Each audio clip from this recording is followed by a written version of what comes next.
Fans racing from the stands and through the field at a high school football game in Upper Darby Friday night, believing there was an active shooter nearby. Police say no shots were fired, but a fight did break out that led to one injury. So the game was canceled, and the school district is putting in place some strict guidelines moving forward. We have Dan McGarry, superintendent of the Upper Darby School District, joining us now. Thank you for joining us this morning. Yeah, thank you for having me. And first, we want to get, what was your reaction to what happened? And even though we know that there wasn't actually a shooting that happened, it was still a pretty scary moment for students and family members. Yeah, I mean, my first reaction, we spent yesterday afternoon with our coaching staff and administration here at the high school, and I really want to emphasize the unbelievable efforts of our kids, our student athletes, not only here. The game took place at Bonner and Prendergast, and the student athletes and the coaches there. But our kids were tremendous, how they responded, helping young people get off the field, our athletes, our coaches.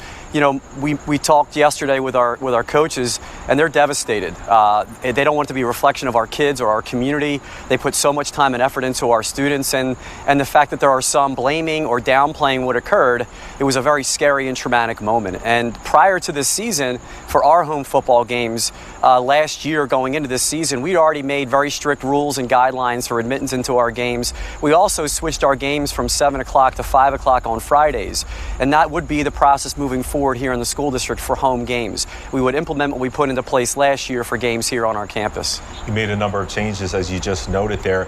What have you heard about the investigation and those possibly involved? Yeah, we're blessed here in Upper Darby Township. We have a great chief of police, Tim Bernhardt, who stayed in contact not only Friday, Saturday, and through Sunday with us. They're still doing an investigation. They don't know everything that occurred at this point in time. There was speculation that there was a fight that occurred somewhere in the crowd. Again, we don't know the full details of that. Sadly, in today's environment, there's a lot of finger pointing. I just want to again emphasize that, you know, our kids did an awesome job. Our coaching staff does a great job. And when we find out what is going on, we'll certainly come out with that information. We're having a meeting this afternoon with the Bonner athletes and coaching staff. We'll be coming up here at Upper Darby High School to meet with our student athletes and our coaches to, you know, shake hands and end the game the appropriate way, because they didn't have an opportunity to do that. That's true, they didn't, because they had to cancel the game. And also for students in general, even if you aren't a student athlete, if you were there at the game, this is going to be their first time back with everybody since it happened on Friday. What's being done today just to make sure everybody's okay, and how they feel about, once again, you know, being back in a school environment? Yeah, we put out a communication of this weekend. We sent out messages to our community about from the National Association of School Psychologists, how to talk to your children. We have mental health services, social workers, guidance counselors, trauma-informed experts on campus throughout our district. It's not just high school students, mind you.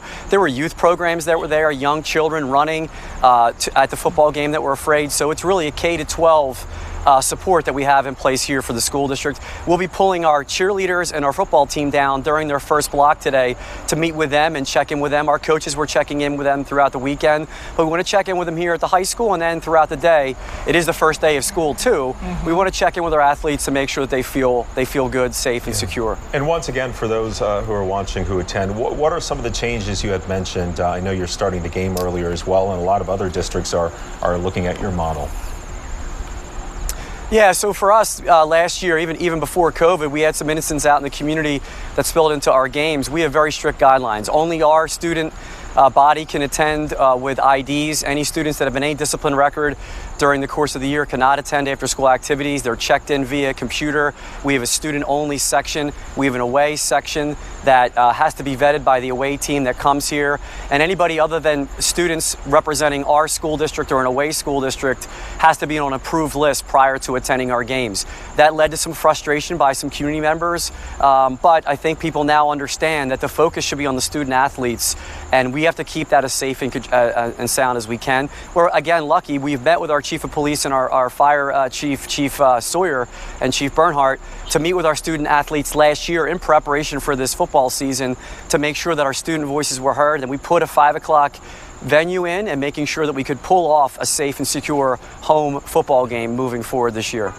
Okay. Well, thank you, Superintendent. We appreciate you talking to us. And we hope that everything goes smoothly today with all that you're doing for the students on this first day of school. And keep us updated on how things go as you guys prepare for the next game.